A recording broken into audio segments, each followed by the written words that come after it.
Hi friends, అందరూ ఎలాగున్నారు? AP డీఎస్‌కి సంబంధించి ఒక లేటెస్ట్ అప్డేట్ అయితే వచ్చిందనమాట. సో, మనకి మా నారా లోకేష్ గారైతే మాత్రం ఒక గుడ్ న్యూస్ చెప్పారండి. అయితే మనకి 5 రోజుల్లోనే డీఎస్‌కి సంబంధించి నోటిఫికేషన్ అయితే అఫీషియల్‌గా రిలీజ్ చేస్తామని చెప్పేసి చెప్పడం జరిగిందనమాట. అయితే దీనికి సంబంధించి క్లిప్ అయితే నేను మీకు చూపించబోతున్నాను. అయితే ఎస్సీ వర్గీకరణకు సంబంధించి కూడా మనకి 2, 3 రోజుల్లోనే సో, ఒక ఫైనల్ తీర్పుకైతే వస్తారు. సో, ఆ ప్రాబ్లమ్ కూడా సాల్వ్ చేసుకొని దాంతో పాటే మనకి సెంట్రల్ లెవెల్ నుంచి కూడా మనకి పర్మిషన్స్ అన్ని కూడా గ్రాంట్ చేసి 5 రోజుల్లో నోటిఫికేషన్ రిలీజ్ చేస్తారని చెప్పేసి మన ఎడ్యుకేషన్ మినిస్టర్ ఇంకా ఐటీ మినిస్టర్ నారా లోకేష్ గారు అయితే ఆయన మన జరిగిన ప్రెస్ కాన్ఫరెన్స్ చెప్పారనమాట. అదైతే మీకు చూపిస్తాను ఒకసారి. సార్ సార్ మాది పార్వతీపురం మన్యం జిల్లా. మా మేనకోడలు లలిత సార్. లలిత మా చాలా పేద కుటుంబం సార్. తన గోల్ ఏమో డాక్టర్ సార్. బట్ మేము మనకంత స్తోమత లేదు, మేము చదివించలేమని చెప్తే తను 2 రోజులు మాతో మాట్లాడడం మానేసింది సార్. అల్లికి మొండిది.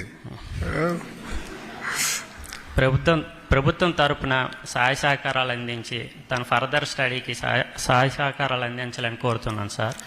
నేను కూడా డిఎస్సి యాస్పిరెంట్ని sir. Eagerly waiting sir DSC.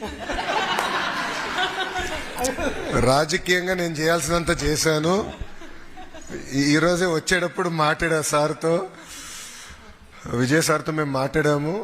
Dates త్వరలో వస్తుంది, అంటే ఇంకొక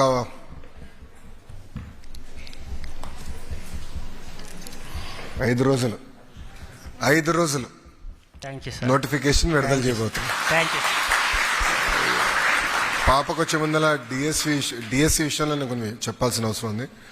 డిఎస్సి యాక్చువల్లీ ఒక క్యాలెండర్ పెట్టుకుని నిర్వహించాలని నిర్ణయం తీసుకున్నాం. దాంట్లో భాగంగా టెట్ ఎగ్జామ్స్ కూడా నిర్వహించాం.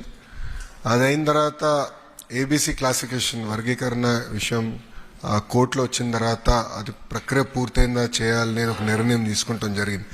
దానివల్ల డిలే అయింది తప్ప ప్రభుత్వానికి డిఎస్సి నిర్వహించాలని చిత్తశుద్ధి ఉంది. 5 రోజుల్లో నోటిఫికేషన్ ఇచ్చే బాధ్యత మన ప్రభుత్వం తీసుకుంటుంది. ఈరోజు రిపోర్ట్ కూడా ఎస్సీ కమిషన్ నుంచి తిరిగి వచ్చింది. ఈరోజు క్యాబినెట్ ఆమోదం తెలిపింది. ఈ 2 రోజులు ఆర్డినెన్స్ ఇచ్చి మేము ముందలు తీసుకెళ్తాం.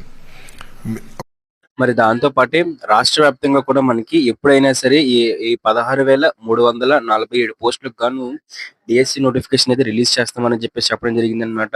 అయితే దీనికి సంబంధించి కూడా మనకి 5 రోజుల్లోనే నోటిఫికేషన్ కూడా రిలీజ్ చేయబోతున్నట్టు ఆయన అయితే అఫీషియల్ గా చెప్పారు. దాంతో పాటు ఎస్సీ వర్గీకరణ ప్రక్రియ పూర్తయిన తర్వాత మనకి డిఎస్సి నోటిఫికేషన్ అయితే రిలీజ్ చేద్దామని చెప్పేసి అయితే ఎవరైతే హైయర్ అఫీషియల్స్ తో మాట్లాడి అనుకోవడం జరిగింది. కాకపోయినట్లయితే మరి ఈ ఎస్సీ కమిషన్ రిపోర్టు నిన్నైతే మాత్రం క్యాబినెట్ ఆమోదం తెలిపిందనమాట. దీనికి సంబంధించి మరి 2 రోజుల్లోనే ఆర్డినెన్స్ అయితే ఇచ్చి ఆ తర్వాత నోటిఫికేషన్, అంటే 2 రోజుల తర్వాత మనకి ఆర్డినెన్స్ అయితే వస్తుంది ఎస్సీ వర్గీకరణకు సంబంధించి. ఆ తర్వాత నుంచి మనకి 5 రోజుల్లోనే అఫీషియల్ నోటిఫికేషన్ మెగా డిఎస్సీ యొక్క అఫీషియల్ వెబ్సైట్ లో మనకి పెట్టడం జరుగుతుందన్నమాట. ఇది మనకి మెగా డిఎస్సీకి సంబంధించి లేటెస్ట్ అప్డేట్ అండి. సో ఇలాంటి మరిన్ని లేటెస్ట్ అప్డేట్స్ కోసం ఖచ్చితంగా ఛానల్ సబ్స్క్రైబ్ చేసుకొని పక్కనే కనిపిస్తున్న గంట సింబల్ క్లిక్ చేసి బెల్ నోటిఫికేషన్ మాత్రం ఆన్ లో పెట్టుకోండి. అప్పుడే మనం మెగా డిఎస్సీకి సంబంధించి ఎలాంటి లేటెస్ట్ అప్డేట్స్ వచ్చినా సరే మీకు నోటిఫికేషన్ రూపంలో అయితే రావడం జరుగుతుంది అనమాట. Thank you.